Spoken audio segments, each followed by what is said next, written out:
ആശയവിനിമയത്തിന്റെ പഠിപ്പിക്കുന്നതിൽ 38% non verbal communication. എങ്ങനെ പറയുന്നു, അപ്പൊ ആ പറയുന്ന രീതി, അതിന്റെ സ്പീഡ്, കാര്യം. ഇത് എന്നെ സംബന്ധിച്ച് എൻ്റെ ജീവിതത്തിൽ ചലച്ചിത്ര രംഗത്ത് വന്നപ്പോൾ ഞാൻ ഏറ്റവും കൂടുതൽ നേരിട്ടിരുന്ന ഒരു പ്രധാന പ്രശ്നം എന്ന് പറയുന്നത്, ഒരു ധാരണയും ഇല്ലാതെ ചാടി ഇറങ്ങി പോകരുത്. കാള പറ്റൂ എന്ന് കേട്ടാൽ കയറെടുക്കുന്നു പറഞ്ഞതുപോലെ അത് പുറപ്പെടരുത്. പോയി ആ ധാരണയോടുകൂടി പോകുന്നതോടൊപ്പം തന്നെ ക്ലാരിറ്റി ഉണ്ടാവുക, കറതീർന്ന് പറയുക, പറയാനുള്ള കാര്യങ്ങൾ കൃത്യതയോടെയും വ്യക്തതയോടെയും പറയുക. അങ്ങനത്തെ ആളുകളെ കേൾക്കാൻ ആളുകളുണ്ടാവും. ഇപ്പൊ നമ്മുടെ മുഖ്യമന്ത്രി ശ്രീ വി ഡി സതീശൻ ഒരു മികച്ച ഉദാഹരണമാണ്. അപ്പൊ അദ്ദേഹം സംസാരിക്കുന്നത് നിങ്ങൾ കേട്ടില്ലേ? അദ്ദേഹം പറയുന്ന കാര്യങ്ങൾ, ഏത് കാര്യത്തെക്കുറിച്ച് അദ്ദേഹം കൃത്യമായി തറവായിട്ട് പഠിച്ചിട്ടാണ് പറയുന്നത്. നമുക്ക് പോകുമ്പോൾ അദ്ദേഹത്തോട് കൂടുതൽ ബഹുമാനം കൂടിക്കൊണ്ടേയിരിക്കുകയാണ്. അപ്പൊ ഏതൊരു വാക്ക് സംസാരിക്കുമ്പോൾ ഞാൻ പറഞ്ഞതിന്റെ അർത്ഥം മമ്മൂക്ക രണ്ടാമത് ചോദിച്ചു, എന്താ നിങ്ങൾ പറഞ്ഞത്? അപ്പൊ പുള്ളി അത് അങ്ങനെയല്ല, അത് പറയേണ്ടത് ഇങ്ങനെയാണ്. മമ്മൂക്ക കൃത്യമായിട്ടാണ് പറഞ്ഞത്. അദ്ദേഹം ഈ വാക്കുകളൊക്കെ പ്രത്യേകിച്ച് ഏതൊരു ഇംഗ്ലീഷ് വേർഡാണ് പറഞ്ഞത്. അപ്പൊ ഞാൻ ശരിയായ രീതിയിലല്ല അതിന്റെ പ്രൊണൗൺസിയേഷൻ നടത്തിയത്. അപ്പൊ അദ്ദേഹം തിരുത്തി. കമ്മ്യൂണിക്കേഷനിൽ ഏറ്റവും പരമപ്രധാനമായ ഒരു വിഷയം, നമ്മുടെ ഉള്ളിലുള്ള ആശയം ഭംഗിയായി അവതരിപ്പിക്കാൻ നമുക്ക് കഴിയണം എന്നുള്ളതാണ്. പലപ്പോഴും നമ്മളെ ആശയങ്ങൾ നമുക്ക് അങ്ങനെ ചെയ്യാൻ കഴിയാറില്ല. അത് എന്തുകൊണ്ടെന്ന് വെച്ചാൽ നമ്മുടെ ഇൻഹിബിഷൻസ് ആണ്, നമുക്ക് നമ്മളെക്കുറിച്ചുള്ള അറിവില്ലായ്മയാണ്, അല്ലെങ്കിൽ പരിചയമില്ലായ്മയാണ്. അപ്പോൾ പറഞ്ഞു ശീലിക്കേണ്ട ഒരു കാര്യമാണ് കമ്മ്യൂണിക്കേഷൻ എന്ന് പറയുന്നത്. വാക്കുകൾ കൊണ്ടുള്ള ഒരു രീതിയാണെങ്കിൽ നമുക്ക് ആശയങ്ങൾ പറയുമ്പോൾ വാക്കാണല്ലോ ഉപയോഗിക്കേണ്ടത്. എന്ത് പറയുന്നു എന്നുള്ളത് അതിനേക്കാൾ പ്രധാനപ്പെട്ട ഒന്നാണ് എങ്ങനെ പറയുന്നു എന്നുള്ളത്. ആശയവിനിമയത്തിന്റെ പഠിപ്പിക്കുന്നതിൽ 38% നോൺ വെർബൽ കമ്മ്യൂണിക്കേഷൻ. എങ്ങനെ പറയുന്നു, അപ്പൊ ആ പറയുന്ന രീതി, അതിന്റെ സ്പീഡ്, കാര്യം. ഇത് എന്നെ സംബന്ധിച്ച് എൻ്റെ ജീവിതത്തിൽ ചലച്ചിത്ര രംഗത്ത് വന്നപ്പോൾ ഞാൻ ഏറ്റവും കൂടുതൽ നേരിട്ടിരുന്ന ഒരു പ്രധാന പ്രശ്നം എന്ന് പറയുന്നത്, വളരെ സ്പീഡിലാണ് ഞാൻ സംസാരിക്കുക, വളരെ സ്പീഡിലാണ് സംസാരിക്കുക. ഇന്ന് സംസാരിക്കുന്നതിൻ്റെ ഇരട്ടി സ്പീഡുണ്ട് അന്ന് സംസാരിക്കുമ്പോൾ. അപ്പോൾ ആ സ്പീഡിൽ സംസാരിക്കുന്നത് കൊണ്ട് പലപ്പോഴും കേൾക്കുന്ന ആൾ രണ്ടാം പ്രാവശ്യമോ മൂന്നാം പ്രാവശ്യമോ മനസ്സിലായില്ല എന്ന് ചോദിക്കും, അല്ലെങ്കിൽ എന്താ പറഞ്ഞതെന്ന് ചോദിക്കും, എന്ന് ചോദിക്കും. അതിങ്ങനെ നിരന്തരമായി സംഭവിച്ചുകൊണ്ടിരിക്കുന്നുണ്ടായിരുന്നു. അപ്പോൾ തന്നെ എനിക്കിത് കമ്മ്യൂണിക്കേഷനിൽ വലിയ ബുദ്ധിമുട്ടുകൾ ഉണ്ടാക്കിയിട്ടുണ്ട് പലപ്പോഴായിട്ട്.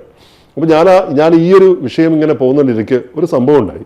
കോഴിക്കോട് വെച്ചിട്ട് അന്ന് മലബാർ പാലസ് എന്ന് പറഞ്ഞ ഹോട്ടലിൽ നിന്നൊരു ഫംഗ്ഷൻ നടക്കുകയാണ്. അപ്പോൾ അവിടെ മമ്മൂക്കയെ കാണാൻ വേണ്ടിയിട്ട് ഞാൻ ചെല്ലുമ്പോൾ, മമ്മൂക്കയുണ്ട്, വേറെ ആൾക്കാരൊക്കെ ഉണ്ട്, എൻ്റെ ഒരു പടത്തിൻ്റെ ഷൂട്ടിംഗ് നടക്കുന്നുണ്ട് അവിടെ. ആ സമയത്ത് പിന്നെ നരേന്ദ്രപ്രസാദ്, പ്രസാദ് സാറുണ്ട്, നെടുമുടി വേണുചേട്ടനുണ്ട്, മമ്മൂക്കയുണ്ട്, മുരളിച്ചേട്ടനുണ്ട്. അപ്പോൾ ഏതൊരു വാക്ക് സംസാരിക്കുമ്പോൾ ഞാൻ പറഞ്ഞതിൻ്റെ അർത്ഥം മമ്മൂക്ക രണ്ടാമത് ചോദിച്ചു, എന്താ നിങ്ങൾ പറഞ്ഞത്?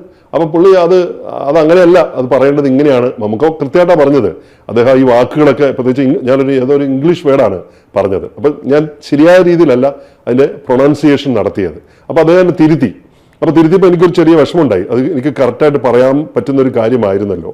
അപ്പൊ മുരളിയേട്ടൻ അതിനകത്ത് ഇടപെട്ടിട്ട് എന്നോട് പറഞ്ഞു, അത് ഇങ്ങനെയാണ് പറയേണ്ടത്. മറുപടിയും പറഞ്ഞു. അപ്പോൾ കറക്റ്റ് എന്ന് പറഞ്ഞു.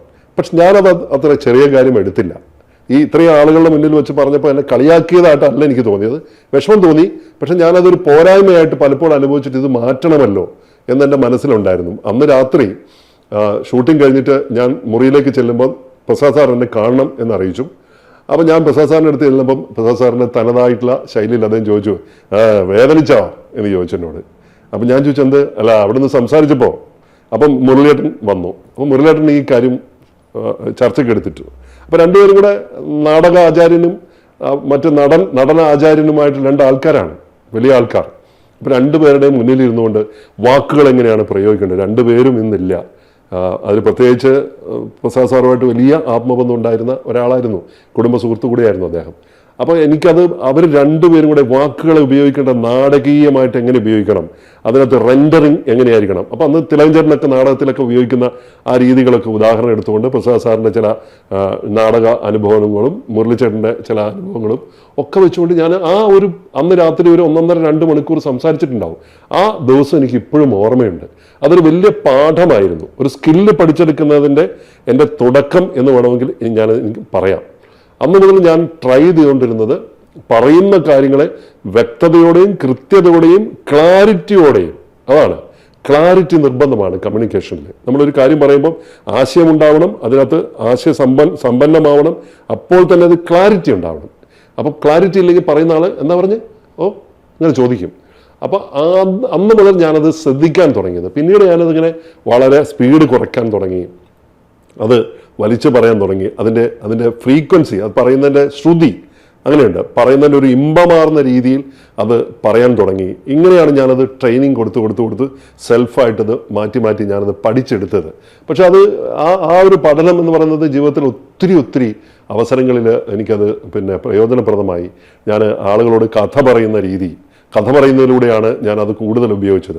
അപ്പോൾ ഒരു പവർ പോസൊക്കെ ഉണ്ട്.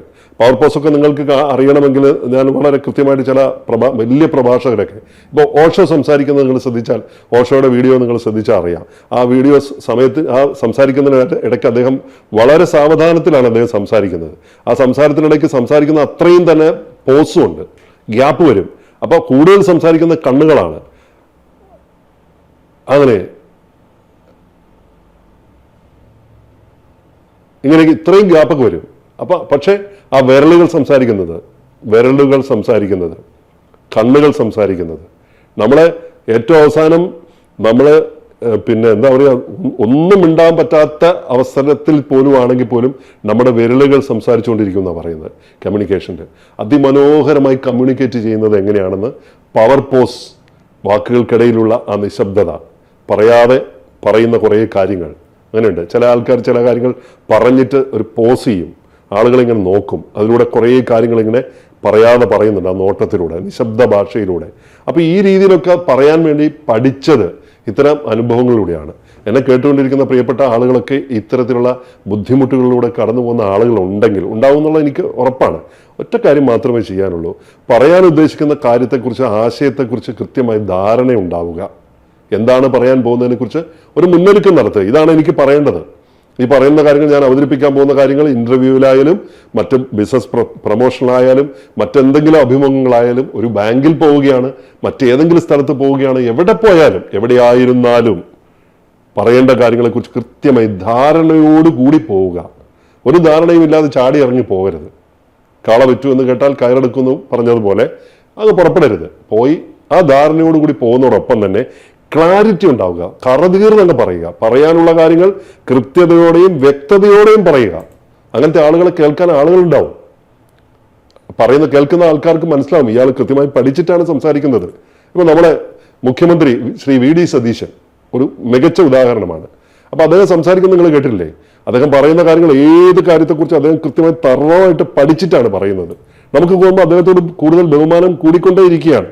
അപ്പോൾ അദ്ദേഹത്തിന് ഈ കാര്യങ്ങൾ എത്രയോ അപവാദങ്ങൾ ഉണ്ടായിരുന്നു. അദ്ദേഹത്തിന് അതിനുള്ള കഴിവില്ല, അദ്ദേഹം അതിനുള്ള ആയിട്ടില്ല, അദ്ദേഹം അതിനുള്ള പരിചയമില്ല, അദ്ദേഹം മുമ്പ് ഒരു മന്ത്രി പോലും ആയിട്ടില്ലാത്ത ആളാണ്. ഈ രീതിയിലൊക്കെയുള്ള ഒരുപാട് അപവാദങ്ങളൊക്കെ ഉണ്ടായിരുന്നു. പക്ഷെ അദ്ദേഹം എത്ര ഭംഗിയായിട്ട്, എത്ര നന്നായി പഠിച്ചിട്ടാണ്. ക്ലാരിറ്റി, താൻ പറയുന്ന കാര്യങ്ങളെക്കുറിച്ച് കൃത്യമായ വ്യക്തത, വളരെ പ്രധാനപ്പെട്ട കാര്യമാണ് കമ്മ്യൂണിക്കേഷനിൽ. വ്യക്തത ഉണ്ടാവുക. ആ വ്യക്തതയുള്ള ആളുകളെ കേൾക്കാൻ ആളുകൾക്ക് വലിയ താല്പര്യമാണ്. നമ്മൾ എവിടെ പോകുമ്പോഴും എന്ത് പറയുമ്പോഴും പറയുന്നതിന് മുമ്പ് മനസ്സിലൊരു ചെറിയ ഒരുക്കം നടത്തുക, ആലോചിച്ചിട്ട് പറയുക. പറയാൻ തുടങ്ങി ആലോചിച്ച അപ്പം തന്നെ അങ്ങനെ പറയരുത്. ഒരു ചെറിയ ഗ്യാപ്പ്, ഒരു 30 സെക്കൻഡോ 1 മിനിറ്റോ ഒക്കെ കഴിഞ്ഞിട്ട് ഒരു ചെറിയ ഗ്യാപ്പ്, അന്ന് ചിന്തിച്ചിട്ട് പറയുക. ഡാവിഞ്ചിയുടെ വളരെ പ്രശസ്തമായിട്ടുള്ളൊരു ഒരു വാക്കുണ്ട്, ഒരു വാചകങ്ങളുണ്ട്. ഡാവിഞ്ചി മോണാലിസയുടെ ചിത്രം വരച്ചുകൊണ്ടിരിക്കുകയാണ്. തെരുവിലൊരു അദ്ദേഹത്തിൻ്റെ ഒരു തുറന്ന മുറിയിലാണ് അദ്ദേഹം വരയ്ക്കുന്നത്. ആളുകളൊക്കെ ധാരാളമായിട്ട് ഇത് കാണാൻ വരുന്നുണ്ട്. അപ്പോൾ അദ്ദേഹം വരച്ചുകൊണ്ടിരിക്കുമ്പോൾ ഈ വരയ്ക്കുന്നതിനിടയിൽ ഒരാൾ വന്ന് ചോദിച്ചു, ഡാവിഞ്ചി ഈ ഒരു പെൺകുട്ടിയുടെ പടം വരയ്ക്കുകയാണ്, മോണോലിസ. അപ്പോൾ അതിന് കൺപീലി വരയ്ക്കാൻ വേണ്ടി എത്രയോ നാളായിട്ട് അങ്ങ് വരച്ചുകൊണ്ടിരിക്കുക, മാസങ്ങളെടുത്തു ഇങ്ങനെ വരയ്ക്കുന്നത്. ഇടയ്ക്ക് അത് കുറച്ചൊന്ന് എന്തോന്ന് ടച്ച് ചെയ്യും, പിന്നെ പോവും, യാത്ര ചെയ്യും, വണ്ടികളിലൊക്കെ, ബസ്സുകളിലോ അല്ലെങ്കിൽ മറ്റു വാഹനങ്ങളിലോ റോഡിലൊക്കെ ഇങ്ങനെ നടന്നിട്ട് ആളുകളെ മൊത്തം കാണും. കണ്ടിട്ട് ഇങ്ങനെ സൗഹൃദം നോക്കി നിൽക്കുന്ന കാണാം, അവരെങ്ങനെയാണ് പെരുമാറുന്നതൊക്കെ നോക്കും. ഇതൊക്കെ കഴിഞ്ഞിട്ട് അങ്ങേക്ക് ഇത് പെട്ടെന്ന് വരച്ചു തീർക്കാവുന്ന ഒരാളല്ലേ, അങ്ങ് വളരെ പ്രശസ്തനും കഴിവുള്ള ആളല്ലേ, എന്തുകൊണ്ടാണ് അദ്ദേഹം ഇങ്ങനെ നിങ്ങളിത് വരയ്ക്കാൻ സമയമെടുക്കുന്നത്? അപ്പോൾ ഡാവിഞ്ചി അയാളോട് പറഞ്ഞ മറുപടി ചരിത്രത്തിൽ കമ്മ്യൂണിക്കേഷനെ കുറിച്ചുള്ള ഏറ്റവും വലിയ മറുപടിയായി മാറി. എന്താ പറഞ്ഞതെന്നറിയോ? ആളുകൾ കാണാതെ കാണുന്നു, കേൾക്കാതെ കേൾക്കുന്നു, ചിന്തിക്കാതെ പറയുന്നു. എത്ര ശരിയാണെന്ന് ആലോചിച്ച് നോക്കിയേ. കാണാതെ കാണുകയാണ്, കേൾക്കാതെ കേൾക്കുകയാണ്, ചിന്തിക്കാതെ പറയുകയാണ്. അതാണ്. തൊടാതെ തൊടുന്നു, അതും കൂടിയുണ്ട്. തൊടാതെ തൊടുകയാണ്, അനുഭവിക്കുന്നില്ല, അവയർനെസ് ഇല്ലാതെയാണ് ഇതൊക്കെ ചെയ്യുന്നത്. കാണുന്നുണ്ട് പക്ഷെ കണ്ടില്ല, കേൾക്കുന്നുണ്ട്, നീ ആ മീറ്റിംഗ് ഇരിക്കുമ്പം പിന്നെ നീ എവിടെയായിരുന്നു ശ്രദ്ധിച്ചത്? ഞാൻ അത്ര ശ്രദ്ധിച്ചില്ല. കേൾക്കാതെ കേൾക്കുക. പഞ്ചേന്ദ്രിയങ്ങൾ ഉൾപ്പെട്ടുകൊണ്ടുള്ള കേൾവിയില്ല. അതുകൊണ്ടാക്കുന്ന അപകടം എത്രയാണെന്നറിയോ? പല കാര്യങ്ങളും പല ഓഫീസുകളിലൊക്കെ പലപ്പോഴും സംഭവിക്കുന്നത്, സർക്കാർ ഓഫീസുകളാണ് പ്രത്യേകിച്ച്, ഒരു പരാതിക്കാരൻ വരികയാണെങ്കിൽ അവർക്ക് മുന്നിലിരിക്കുന്ന അവൻ്റെ ഒരു ഫയൽ എന്ന് പറയുന്നത് അവൻ്റെ ജീവിതമാണ്, അവൻ്റെ പ്രാരാബ്ദങ്ങളാണ് ഒരു ഫയൽ എന്ന് പറയുന്നത്. അതിൽ കെട്ടഴിക്കുമ്പോൾ അതിനകത്തുള്ള കാര്യങ്ങൾ കേൾക്കേണ്ടതുപോലെ കേൾക്കാൻ അവിടെ ഇരിക്കുന്ന ഒരു ഉദ്യോഗസ്ഥന് കഴിഞ്ഞില്ലെങ്കിൽ അയാളുടെ ജീവിതമാണ് നശിക്കുന്നത്. കേൾക്കേണ്ടതുപോലെ കേൾക്കുക, കാണേണ്ടതുപോലെ കാണുക, നോക്കിക്കാണേണ്ട കാര്യങ്ങളെല്ലാം അവിടെ ആയിരിക്കുക. ബി ദർ, നമ്മൾ അവിടെ ആയിരിക്കുക എന്നുള്ളതാണ് ഏറ്റവും പരമപ്രധാനം. ഈ നിമിഷത്തിന്റെ ശക്തി, പവർ ഓഫ് നൗ, അത് അനുഭവിക്കുക. ഈ നിമിഷത്തിൽ ജീവിക്കുക. കഴിഞ്ഞ നിമിഷത്തിലും വരാൻ പോകുന്ന നിമിഷത്തിലും ജീവിക്കാതെ ഇപ്പോൾ ജീവിക്കുക. അതിന് പ്രാക്ടീസ് ആവശ്യമുണ്ട്. അതിന് അത്തരത്തിലുള്ള മനുഷ്യരെയാണ് ലോകത്തിന് ആവശ്യം എന്ന് പറയുന്നത്. എനിക്കൊരു നല്ല ജോലി വേണം, എനിക്കൊരു നല്ല പിന്നെ ജീവിത സൗകര്യങ്ങൾ വേണം, മറ്റു കാര്യങ്ങൾ വേണം എന്നൊക്കെ പറയുമ്പോൾ നിങ്ങളുടെ സമസ്ത കാര്യങ്ങളും ശരിയാക്കിയെടുക്കാനുള്ള ഏക വഴി, ഈ നൂറ്റാണ്ടിന്റെ ഏറ്റവും വലിയ വെപ്പൺ എന്ന് പറയുന്നത് അതുകൊണ്ടാണ് കമ്മ്യൂണിക്കേഷനെ. നല്ല മികച്ച കമ്മ്യൂണിക്കേറ്ററെ നല്ല ജോലിക്ക് ആളുകൾ വെക്കും, വിശ്വസ്തനായിരിക്കും. നന്നായി കമ്മ്യൂണിക്കേറ്റ് ചെയ്യുന്ന ഒരാള് വിശ്വസ്തനായതുകൊണ്ട് തന്നെ അയാളുടെ ജീവിതത്തിൽ സാമ്പത്തികമായ ഉന്നതി ഉണ്ടാവും, അയാൾക്ക് മാനസികാരോഗ്യം ഉണ്ടാവും നന്നായി കമ്മ്യൂണിക്കേറ്റ് ചെയ്യുന്നതുകൊണ്ട്. അതുകൊണ്ട് തന്നെ അയാൾക്ക് ശാരീരികമായിട്ട് നല്ല ആരോഗ്യം ഉണ്ടാവും, എനർജറ്റിക് ആയിരിക്കും അയാള്. ഈ 4 കാര്യങ്ങൾ കൊണ്ട് അയാൾ നല്ല സ്പിരിച്വാലിറ്റി ഉള്ള ആളായിരിക്കും. അതാണ് ബെസ്റ്റ് സ്പിരിച്വാലിറ്റി എന്ന് പറയുന്നത്. അപ്പൊ ഈ തരത്തിൽ നമുക്ക് കമ്മ്യൂണിക്കേഷനിലൂടെ നമുക്ക് വളരെ നന്നായിട്ട് നിങ്ങൾക്ക് മുന്നോട്ട് പോകാൻ പറ്റും.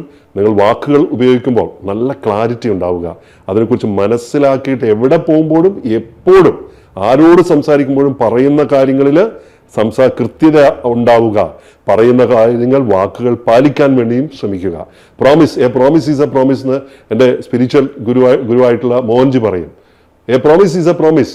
പ്രോമിസ് എന്ന് പറഞ്ഞാൽ പാലിക്കാനുള്ളതാണ്, വെറുതെ പറയാനുള്ളതല്ല. അപ്പം പറയേണ്ട വാക്കുകൾ പറയുന്ന സമയത്ത് പറയേണ്ടതുപോലെ പറയുക, എങ്ങനെ പറയുന്നു എന്നതാണ്. അപ്പം ആ രീതിയിൽ ക്ലാരിറ്റിയോടുകൂടി മുന്നോട്ട് പോയി കഴിഞ്ഞാൽ അങ്ങനെയുള്ള ആളുകളെയാണ് ലോകത്തിന് ആവശ്യം. അങ്ങനെയുള്ള ആളുകളെയാണ് കാര്യങ്ങൾ ഏൽപ്പിക്കുന്നത്. അങ്ങനെയുള്ള ഭരണാധികാരികളെയാണ് നമുക്ക് വേണ്ടത്. അങ്ങനെയുള്ള മനുഷ്യരെയാണ് ഈ ലോകത്തിന് ആവശ്യം.